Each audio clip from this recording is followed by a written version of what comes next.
2월 20일 29년 4개월을 밀림에서 지낸 어떤 한 사람이 자신을 데리러 온 사람에게 명령이 없으면 산에서 내려갈 수 없다 소리를 칩니다. 이 사람이 누구냐? 오노다 히루라고 하는요 일본 사람입니다. 이 사람의 인생 사연은 이렇습니다. 태평양 전쟁이 막바지에 이르러서 일본의 패망이 얼마 남지 않은 1944년 9월에 소위로 인간한 이 사람이요 저 남방에 있는 필리핀의 루방 섬이란 곳에 배치가 되었습니다. 근데 배치가 되어서 그의 상관이 그에게 한 말은요 다름이 아닙니다. 어떤 일이 있어도 심지어 전멸하는 일이 있어도 절대로 투항을 항복을 하면 안 된다는 거였어요. 드디어 1945년 3월에 미군이 이 사람이 그렇게 있던 이 섬에 진격을 했고 뭐 불보듯 뻔하지 않겠습니까? 40명만 겨우 목숨을 건졌고요 완전히 대패를 하고 전멸을 하고 그 40명은 깊은 밀림 안으로 숨어 들어갔습니다. 일본이 항복한 줄 모르고 나중에는요 이들이 그렇게 전투를 국지적으로 벌이다가 나중에 이 소식을 점점 알게 되면서 거의 대부분의 사람이 다 투항을 했습니다. 그런데 말씀드린 이 오노다라는 사람과 사병 3명만이 이것을 받아들일 수가 없었어요. 그래서 이 사람들 4명이 깊은 밀림에 들어가 가지고 그 긴 세월을 자신들의 전쟁을 수행하면서 필리핀 사람 30여 명을 죽였고요 100여 명을 그렇게 이제 부상을 입혔습니다. 그러다가 1950년에 한 명이 투항을 하고 사병 2명이 남았는데 그 사람들 중에 1954년 72년에 필리핀 군경과 대치를 하다가 총을 맞아서 사살이 되었습니다. 그럼 이제 누가 남았죠? 오노다라고 하는 이 사람만 남았어요. 이 정도가 되면 상황 파악이 되고 현실 파악이 되면서 백기를 들고 투항을 해야 될 것 같은데 이 사람은 자기 의지, 자기 믿음을 저버리지 않습니다. 그래서 여전히 자기 혼자 그렇게 이제 전쟁을 수행을 합니다. 자, 물론 이 오노다에게 이런 현실을 알리기 위해서 노력이 없었느냐 그런 것은 아닙니다. 태평양 전쟁은 이미 예전에 과거에 끝났다는 사실을 알리기 위해서 전단지를 뿌리기도 했습니다. 또한 일본 당국은요 이 오노다의 가족들을 수차례 그 밀림에 보내가지고 그렇게 투항을 권고하도록 했습니다. 그러나 문제는 뭐냐면 이 사실조차도 이 오노다라는 사람은 미군의 공작이라고 그렇게 믿었던 거예요. 자, 결국 일본 당국은 오노다의 요구대로요 말씀드린 것처럼 과거의 직속 상관을 찾아냅니다. 그리고 그를 통해서 구일본군의 투항 명령문을 전달합니다. 그제서야 1974년 3월 10일에 필리핀 주둔 미 공군 사령관에게 그때까지도 일본의 그 무장을 가지고 있었거든요. 반짝반짝하는 그 일본도를 넘겨줌으로 이 사람의 전쟁은 끝났습니다. 만 22세 청년이었습니다. 그가 그곳에 갈 때는. 근데 만 52세가 되어서야 그의 인생 전쟁은 끝났던 것이죠.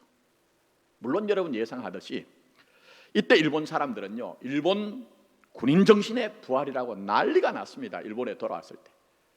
그리고 우익들은요 때를 만나고 철을 만난 것처럼 대하원의 정신을 실현한 영웅이라고 이렇게 치켜 세웠어요. 근데 참 의아하게도요 이듬해 이 사람은 브라질로 이민을 가버립니다. 여러분 이상하지 않습니까? 수십 년 세월을 고생해서 고국에 왔는데 근데 이 사람 얘기가 이겁니다. 그게 뭐냐면 다른 것이 아니고요 자기가 돌아와 보니 전후의 일본은 과거의 일본 정신이 없다는 거예요. 일본 정신이 없다. 그래서 이 사람이 브라질로 이민을 합니다. 자, 그런 점에서 보면 제대로 믿어야 됩니다. 바로 믿어야 됩니다. 여러분. 극단적인 얘기는 하지만 제대로 믿지 못하면요 한 인생이 자기 인생 허비하게 된다는 거예요. 그걸 우리에게 아주 실제적으로 보여주는 거죠. 예? 자, 근데 제가 오늘 말씀드리고 싶은 것은 이것이 주안점이 아니고 이 오노다라는 사람을 통해서 여러분이 가진 믿음의 세 가지 차원을 점검해 보라는 거예요. 자, 믿음은 역사적인 차원의 믿음이 있습니다. 자, 말씀드린 것처럼 오노다는 이런 아신 것처럼 태평양 전쟁이 끝난 건 역사적인 사실이잖아요. 그 역사적인 사실. 근데 이걸 믿지 못했거든요. 마찬가지입니다. 부활을 믿는 신앙이 뭐냐? 예수님이 죽으시고 부활하셨다. 이것은 역사적인 믿음의 차원에서 여러분이 믿으셔야 된다는 거예요. 근데 중요한 건 뭡니까? 그 다음이 문제입니다. 실존적인 차원의 믿음이 있습니다. 내가 믿지 못하면요, 아무 소용없습니다. 내가 믿지 못하면 아무 소용없어요. 말씀드린 것처럼 태평양 전쟁은 이미 수십 년 전에 끝났는데 오노다는 자기 스스로 이것을 받아들이지 못했습니다. 수용하지 못했습니다. 그래서 그는 그의 인생을 다 밀림에서 정글에서 허비한 거예요. 여러분, 부활을 믿는 신앙도 실존적인 차원이 있습니다. 그게 무슨 얘기입니까? 아무리 수십 년 평생 동안을 교회를 다니고 종교 지식이 해박해졌다고 해도 이 부활을 내가 믿지 못하면 아무 소용없다는 거예요. 아무 소용없다는 거예요. 그런 점에서는 실존적인 차원, 내가 지금 예수님의 부활을 믿고 있는가, 이것 우리가 봐야 된다는 거죠. 자, 마지막으로 말씀드린 거 있습니다. 그게 뭐냐면은 이렇게 역사적인 차원의 믿음과 실존적인 차원에서 내가 믿는다면 현재적인 신앙의 차원이 있다는 거예요. 그게 뭡니까? 믿으면 적용해야 된다는 거예요. 믿는 것이 과거의 지식으로 끝나는 것이 아니고 내가 믿기 때문에 그 믿음을 가지고 내 삶의 현실을 살아내는 믿음, 현재적인 믿음이 돼야 된다는 거예요. 그걸 지금 우리에게 보여주고 있는 것이죠. 자, 보십시오. 오노다라는 사람이 우여곡절 끝에 태평양 전쟁 끝났다는 것을 알게 됐습니다. 실존적인 차원에선 자기가 그것을 받아들였기 때문에 항복을 하고 자기 고국으로 돌아온 거예요. 근데 변하지 않은 게 뭐죠? 자기 안에 있는 내적인 신념이 안 변한 거예요. 내적인 그 믿음이 안 변한 거예요. 그러다 보니까 현실과 불화하고 바뀌어진 변화된 세상을 받아들이지 못한 것입니다. 그런 점에서는 믿음이란 게요, 여러분 아무것도 아닌 것 같아도 여러분의 현실에 지대한 영향을 끼치고 있는 것이고, 이를 역으로 얘기하면요, 여러분이 믿는 바를 삶에 적용하고 믿는 바를 가지고 살아낼 수 있는 신앙이 되어야 온전한 신앙이 될 수가 있다는 거예요. 자, 그런 점에서 보시면 부활 신앙이 뭡니까? 1년에 한 차례 부활절이 되어서야, 다른 날은 전혀 부활 신앙이 무엇인지 생각하고 있지 않다가 그 날에만 오셔가지고 예수 부활하셨네, 이 사실만 인정하면 성경이 우리에게 말씀하고 있는 부활 신앙을 우리가 가지고 있느냐는 거예요.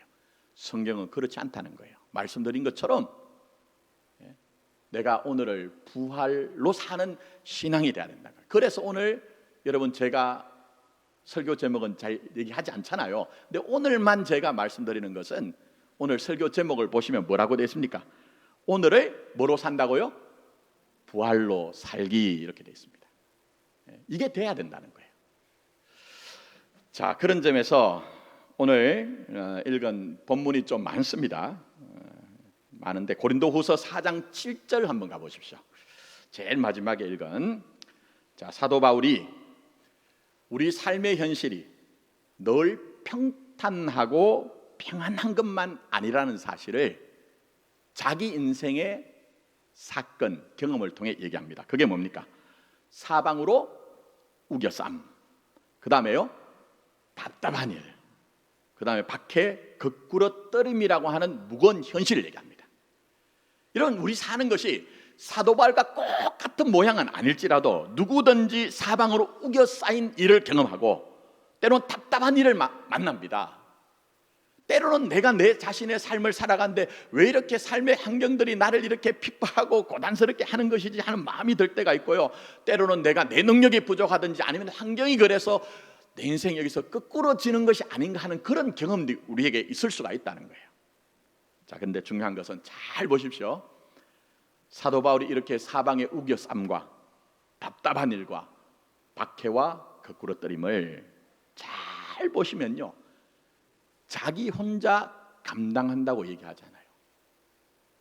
자기 혼자 감당한다, 나 혼자만의 문제로 처리해 내었다, 이렇게 얘기하지 않습니다. 그게 무슨 얘기입니까?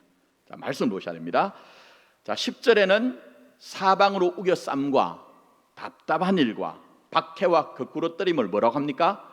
예수의 죽음을 몸에 짊어지는 일이래요, 여러분. 자, 11절에 뭡니까? 예수를 위하여 죽음에 넘겨지는 것이라고 했습니다. 자, 무슨 얘기입니까? 여러분의 삶에도 당연히 등장할 수 있는 사방으로 우겨쌈과 답답한 일과 박해와 거꾸러뜨림을 이 사도 바울은 예수를 믿는 믿음 안에서 이해하고 있다는 거예요.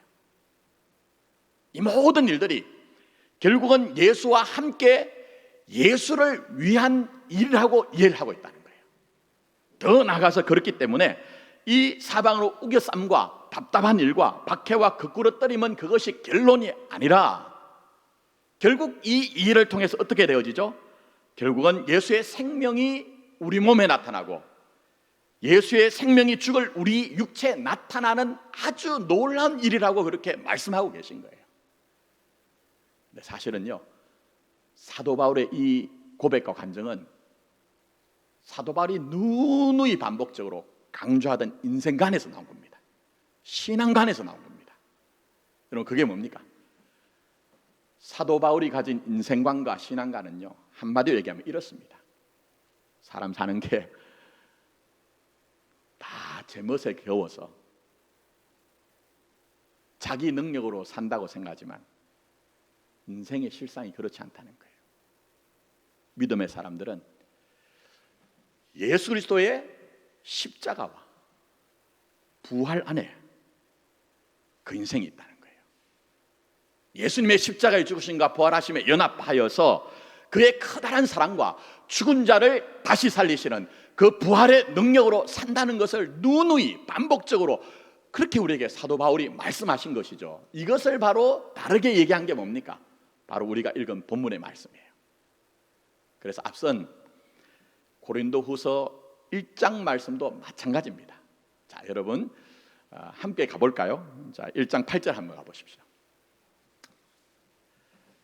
형제들아, 아시아에서 당한 환난을 너희가 모르기를 원하지 아니하노니 힘에 겹도록 심한 고난을 당하여 살 소망까지 끊어지고, 이렇게 얘기합니다. 이 사건이 뭔지를 유추하기 위해서는 사도행전으로 가야 되지만 그건 제외하고요. 여러분 잘 보십시오. 사도 바울이 지금 얘기한 게 뭡니까? 힘에 겹도록이라는 말을 주목해 보십시오. 여러분이 생각하고 있는 사도 바울에게 이런 모습이 여러분 떠오르세요? 여러분들이 생각하는 사도 바울은 불굴의 투사요, 어떤 일에도 주눅들지 않고 모든 순간순간을 믿음의 담대함을 가지고 살았던 사람이라는 느낌과 이미지가 있잖아요. 그런데 사도 바울이 이 순간에 힘에 겹도록 이렇게 얘기를 합니다. 힘에 겹도록. 예. 그래서 여러분, 이것이 힘에 겹도록이란 말을 한번 잘 생각해 보시면요, 힘겹다는 게 무슨 얘기일까요? 인생 살다 보면요, 문제가 없을 수가 없습니다. 다 우리에게 인생 무대에 등장하잖아요. 근데 힘에 겹다는 것은요, 그 문제가 나보다 크다는 거예요. 그 문제가 나보다 훨씬 더 크다는 거예요. 이런 문제가 있어도 내가 그것을 해결할 능력이 있거나 내가 버틸 수 있는 실력만 된다면 마음의 고통과 아픔은 훨씬 더 덜할 수가 있습니다. 그런데 힘에 겨울 정도로 내가 감당할 능력도 안 되고 그 문제가 다가왔는데 내가 해결할 방법이 없으니까, 여러분도 마찬가지지만 참 마음이 정말 시원찮지 않습니까? 어렵지 않습니까? 자, 그래서 보십시오. 사도 바울이 9절에 뭐라고 얘기합니까? 살 소망이 끊어질 정도다 얘기를 하고요, 그 다음에 뭐라고 합니까? 마음에 사형 선고를 받은 줄 알았다고 얘기할 정도로 아주 고통을 토로합니다. 그러나 중요한 게 있습니다.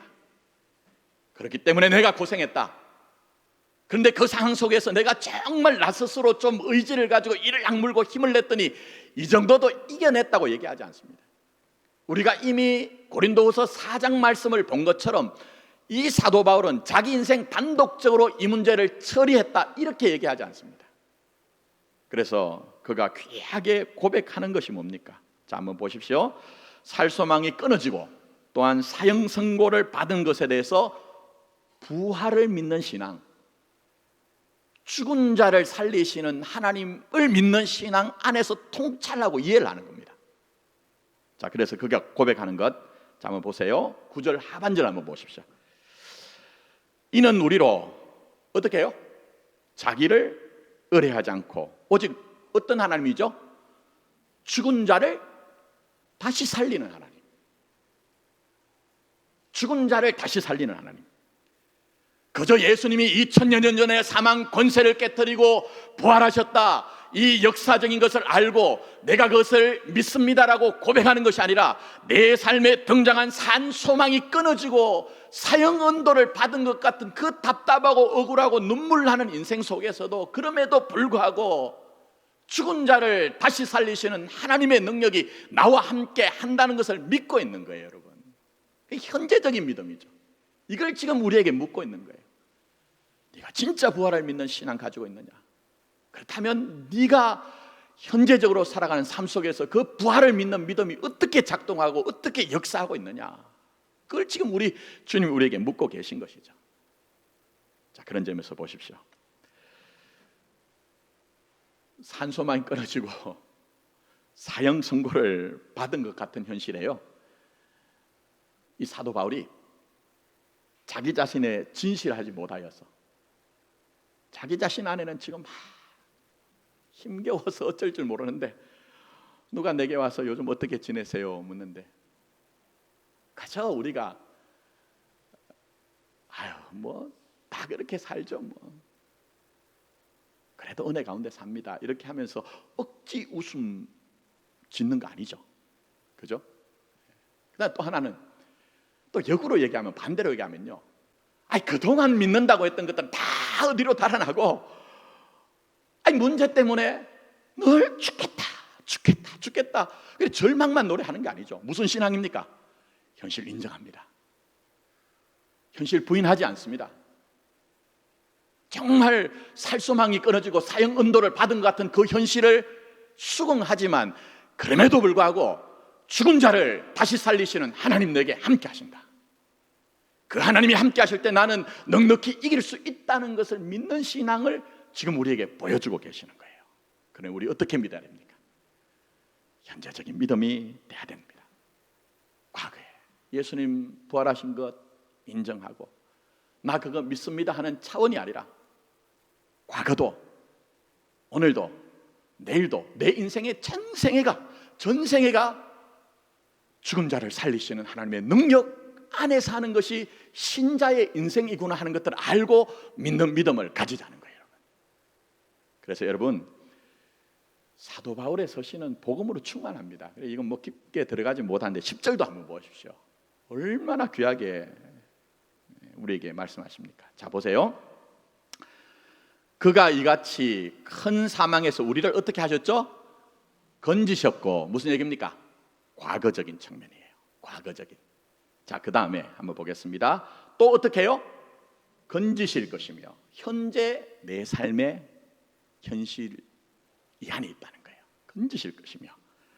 자, 그 다음에 이후에도 건지시기를 그에게 바라노라. 미래적인 측면에서도 그런 소망 가지고 내가 살겠다는 거예요. 그래, 여러분, 다시 한번 말씀드립니다. 부활 믿는 신앙 뭡니까? 원래는 계란도 못 나눴는데, 그럼 계란은 그거 성경적인 거 아닙니다. 어떤 분들이 부활절 계란 못 나눈 것에 대한 섭섭함을 얘기하시는데요, 그건 우리가 정한 하나의 풍습이에요. 진짜 부활을 믿는 신앙, 우리 주님이 부활하셨으니 내가 그 부활을 온전히 믿는 것뿐만 아니라 내 삶의 현실 속에서 그 신앙을 적용함으로 말미암아 때로 좁은 길 가고 눈물 나는 길 가고 아픈 길 간다 할지라도 주님이 나를 일으키실 것을, 나를 건지실 것을 믿는 믿음을 가지고 삶을 사는 거예요. 살아내는 거예요, 여러분. 그걸 지금 우리에게 요청하고 계시는 것입니다. 자, 그런 점에서 오늘 정리하며 결론을 말씀드립니다. 주님 여러분이 말씀하십니다. 죽은 자를 다시 살리신 하나님의 능력이 언제나 너와 함께하니 이를 믿고 네가 사는 삶을 부활의 능력으로 살아내라고 말씀하세요. 자, 다시 한번 말씀드립니다. 죽은 자를 다시 살리신 하나님의 능력이 언제나 너와 함께함을 알고 이를 믿음으로 네가 살아내야 되는 삶을 부활의 능력으로 살아내라고 우리에게 말씀하고 계세요.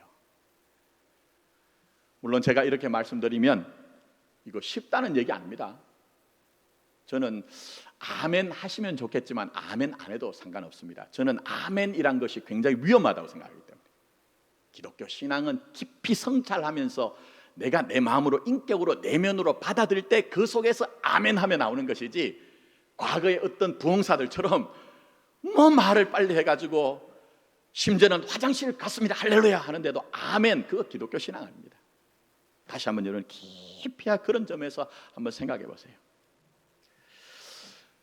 우리가 정말 죽은 자를 다시 살리신 하나님의 능력을 믿어 오늘을 살아낸다는 것이 쉽다는 얘기는 아니거든요. 또 더 나가서 제가 말씀드린 것처럼 이게 종교적이어 가지고 제가 어떤 분인지는 말씀 안 드리겠습니다만 믿습니다, 믿습니다, 믿습니다 반복하면 믿어지고 뜻이 이루어집니다. 이거 기독교 신앙 아닙니다, 여러분. 기독교 신앙은 생명의 유기성 안에 있기 때문에 절대로 그런 식으로 만들어줄 수가 없습니다. 그걸 우리가 알아야 되는 것이죠. 그래서 여러분이 잘 아시고 사랑하여 애용하는 마태복음 11장 28절 말씀 아시죠? 뭐라고 하십니까? 수고하고 무거운 짐진 자들아 다 내게로 오라. 이 말씀, 지금쯤은 여러분이 그 말씀의 진실을 아시겠지만 이 말씀을 처음 듣는 사람 입장에서는요, 아유, 고단한 인생 살았는데 이제는 내가 손 놓고 살아도 되겠구나, 이런 안심, 위로가 오거든요. 그런데 이어서 하나님이, 우리 주님이 뼈 때리는 얘기를 하십니다. 그게 뭡니까, 여러분? 아시는 것처럼 나는 마음이 온유하고 겸손하니, 그 다음에 뭐라고 하십니까? 나의 뭘 매라고요? 멍에를 매래요. 멍에가 뭔지는 설명드리지 않겠지만 멍에를 메고 나에게 배우라, 그리하면 쉼을 얻으리니 얘기합니다. 그럼 앞부분에서 위로를 얻었는데 뒷부분 읽어보면요, 지금 뭐 하시는 겁니까? 혹 떼려고 했는데 혹 붙여주시는 것입니까? 이런 반문과 의문이 생깁니다. 정상적인 겁니다. 당연한 겁니다. 근데 잘 생각해 보십시오. 여러분, 지금까지 사신 것 믿음으로 다 사셨다고 여러분이 생각하시는데 그 인생의 길을 돌아보시면 내가 정말 믿음이 좋다고 해서, 내가 정말 믿음이 좋다고 해서 내가 건너왔던 길, 뭔가 이렇게 점프도 되고 그 길 가지 않고 좀 지름길 첩경으로 왔던 적이 있습니까? 물론 그럴 수도 있습니다. 근데 대부분의 경우는요, 우리 인생의 현실은 가야 되는 길 가야 하고 건너야 되는 곳 건너도록 하나님이 조처를 하세요. 그게 때때로 우리 섭섭하죠. 근데 성경이 우리에게 말씀하시는 신앙은요, 가야 되는 길 가고 건너가야 되는 곳 건너가라고 합니다. 왜 그렇습니까? 우리 안에 정말 중요한 것들을 빚어내고 만들어내기 위한 것입니다. 그게 뭡니까, 여러분? 하나님에 대한 태도입니다. 하나님에 대한 자세입니다. 자신이 삶을 대하는 방식에 대한 것, 그걸 바꿔내는 게 신앙이에요. 그걸 바꿔내는 게 신앙이에요. 그래서 제가 언젠가 새벽 기도 시간에 이거 설명드리기 위해서 짐 싸는 방법으로 한번 설명드렸습니다. 저는 요즘 뭐 운동을 제대로 못합니다만 과거의 부교육자 시절에 한창 운동을 해서 지금 이 모양은 아닙니다. 제 옛날 사진을 보고 저희 애들이 이분이 누구세요? 이럴 정도였습니다. 근데 모 교회, 아주 큰 대형 교회였습니다. 그래서 등반대회를 했는데 믿거나 말거나겠지만 제가 그때 2등 했습니다. 그래서 제가 요즘은 전혀 운동을 못하지만 목회 때문에 그때 이제 등반할 때 짐 싸는 논리를 조금 알고 있습니다. 그게 뭔지 아십니까? 산 위와 산 아래에 짐 싸는 것, 배낭 싸는 것 달라야 된다는 겁니다. 평탄한 길 갈 때는 어떻죠? 배낭을 쌀 때 무거운 게 어디로 가야 되죠? 아래로 가야 됩니다. 가벼운 게 위로 가야 됩니다. 근데 험한 길, 오래 가야 되는 길, 근데 산을 오를 때는 어떻게 해야 되죠? 정반대로 해야 됩니다. 무거운 게 위로 가야 험한 길 가더라도, 좁은 길 가더라도, 또 산길을 올라가더라도 그 무게가 내 중심을 잡아줘서 훨씬 더 편하게 되는 겁니다. 제가 이 말씀드리는 이유는 다른 것이 아닙니다. 우리 주님이 수고하고 무거운 인생의 짐을 진 자들아 다 내게로 오라 하셨습니다. 근데 그렇게 초청해놓고는 하시는 말씀이 내 멍에를 메고 나에게 배우라고 하십니다. 무슨 얘기입니까? 우리 주님이 자신의 십자가를 지는 방식을 보라는 거예요. 그 흉악하고 처참한 십자가를 아버지의 뜻으로 이해하고 아버지의 능력으로 감당한 그것을 보고 그 온유한 마음을 가지고 그렇게 감당한 주님을 봄으로 말미암아 너희들의 인생에도 정말 인생의 수고와 짐이 있느냐? 사도 바울의 표현을 하면요, 정말 우리가 살 소망도 끊어지고 사형 은도를 받은 것 같은 그런 현실이 있느냐? 너 혼자의 인생으로 생각하지 말고 우리 주님이 그러셨던 것처럼 아버지의 뜻으로 아버지의 능력으로 감당해야 된단다, 그거 말씀하여요. 그리고 더 나가서 오늘 본문과 연관해서 말씀드리면, 여러분 아신 것처럼 우리 주님이 십자가의 순환을 예고하실 때 꼭 십자가만 얘기하신 거 아니죠? 여러분 성경 보셔서 아시지 않습니까? 설교를 들어서 아시지 않습니까? 꼭 십자가의 죽음에 붙여서 얘기하신 게 뭐죠? 다시 살아날 것. 그러니 주님 보고 우리가 뭘 배워야 됩니까? 우리가 주님을 따르면서 정말 뭘 배워야 됩니까?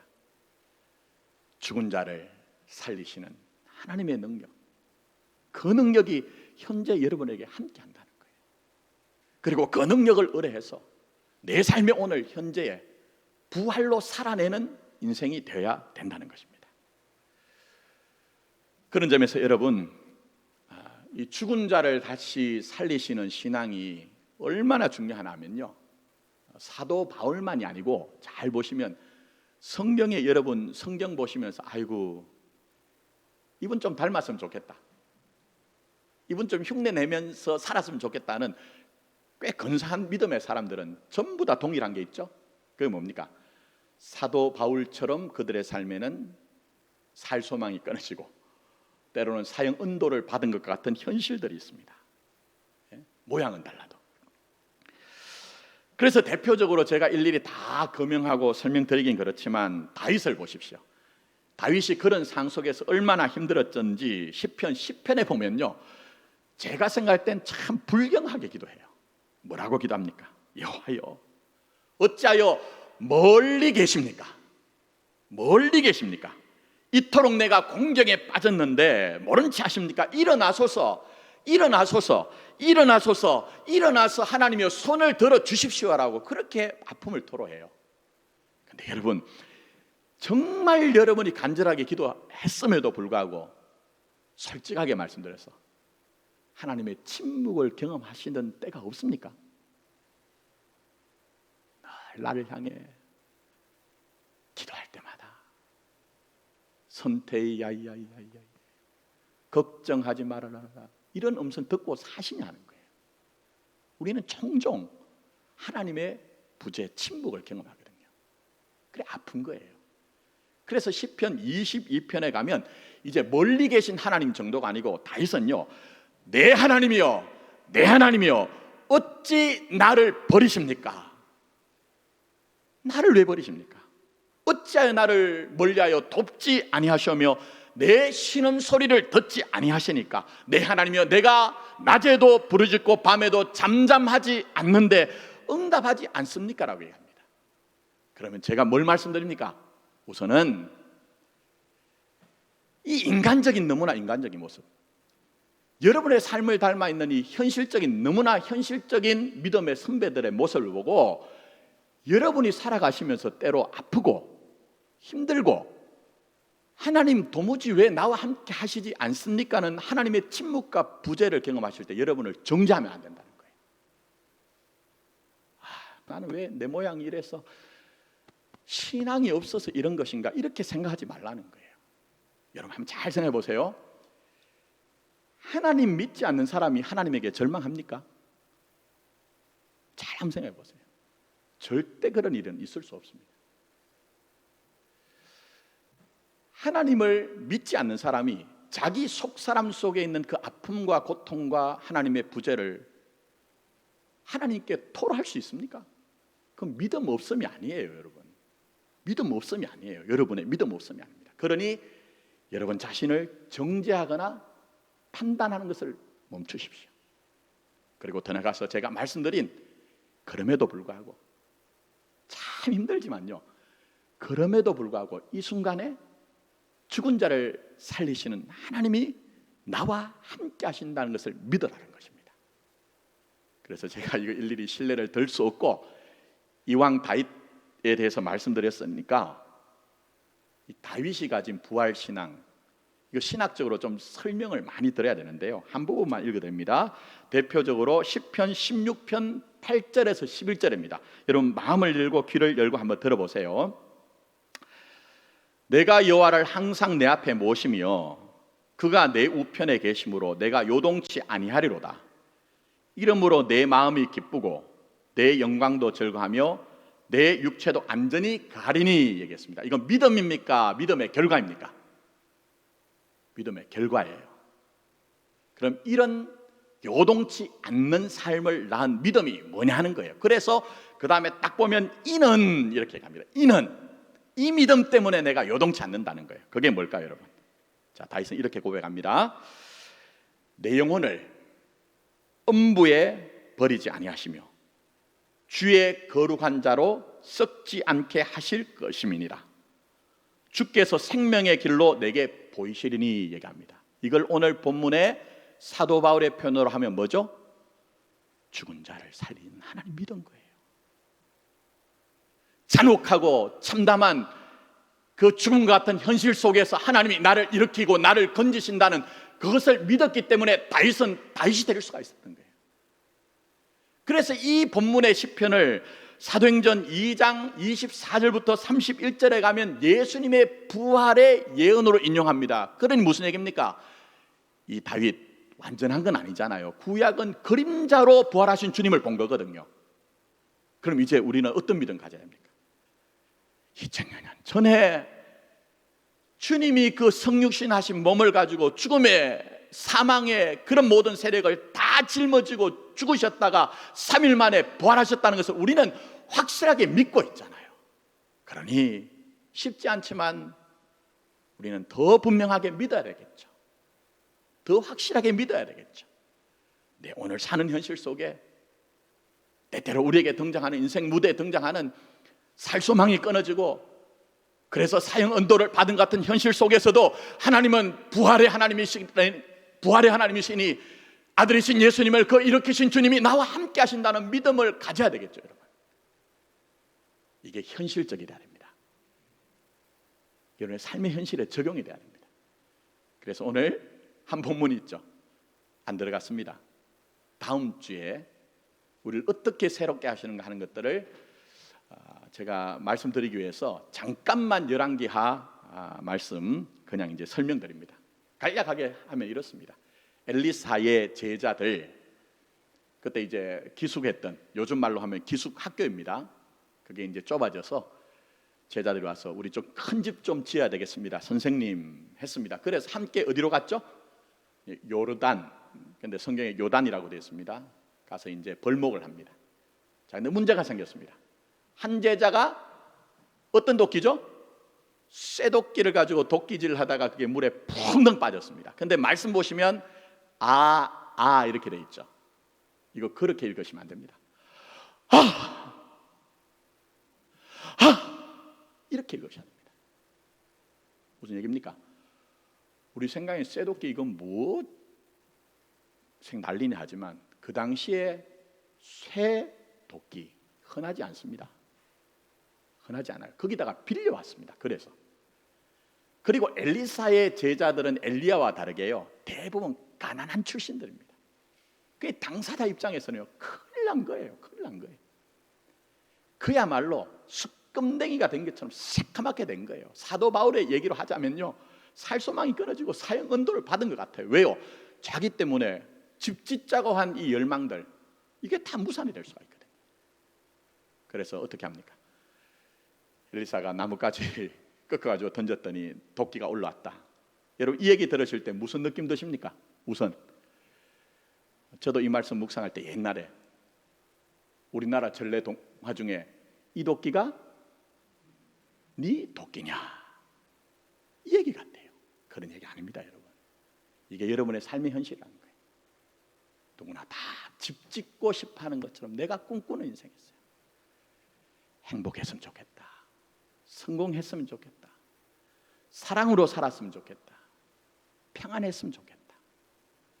안 한 게 아닙니다. 열심히 했습니다. 심지어는 도끼를 빌려온 것처럼 내 것이 아닌 것을 사용하고서라도 우리는 우리 꿈꾸는 인생을 살고 싶었잖아요. 근데 지금 어떻습니까? 생각하시던 인생, 생각하시던 믿음 사십니까? 쉽지 않다는 거예요. 그런데 중요한 게 있습니다. 다음 주에 자세하게 말씀드리겠지만, 이 도끼가 빠짐으로 우선은 이 무명의 제자는요, 삶의 실체를 직면해요. 내가 원하는 것으로 내 인생 보는 게 아니고 삶의 실체를 직면합니다. 그리고 더 나가서 빠진 도끼가 올려짐으로 말미암아 도끼가 물에서 올라온 게 아니고 이 사람의 인생이 새롭게 됩니다. 다음 주에 설명드리겠다고 말씀드렸습니다. 그러니 이 사건 뭡니까? 똑같은 겁니다. 우리를 건지시고 일으키셔서 진짜 삶을 살게 하신다는 그 얘기라는 거예요. 그러니 이제 말씀 맺으면서 부활신앙 뭔가요? 역사적인 차원, 과거의 실존적인 차원에서 나는 예수님 부활 믿었다, 이것으로 머물면 안 됩니다. 여러분의 삶의 모양과 내용이 어떻든지 죽은 자를 살리신 하나님 믿는 거예요. 현재적으로 오늘 믿는 거예요. 그럴 때 우리도 사도 바울이 말씀하신 것처럼 사방으로 우겨쌈을 당하여도 쌓이지 아니하며 답답한 일을 당하여도 낙심하지 않으며 박해를 받아도 버림받지 않으며 거꾸로 뜨림을 당하여도 망하지 않는다고 하신 그 생명으로 꽃피고 생명으로 열매 맺고 생명으로 충만한 부활의 삶을 살 수가 있을 것입니다. 아무쪼록 죽은 자를 살리시는 하나님 의뢰하여 이 길 갈 수 있는 여러분 되기를 예수님의 이름으로 축복합니다. 기도드리도록 하겠습니다.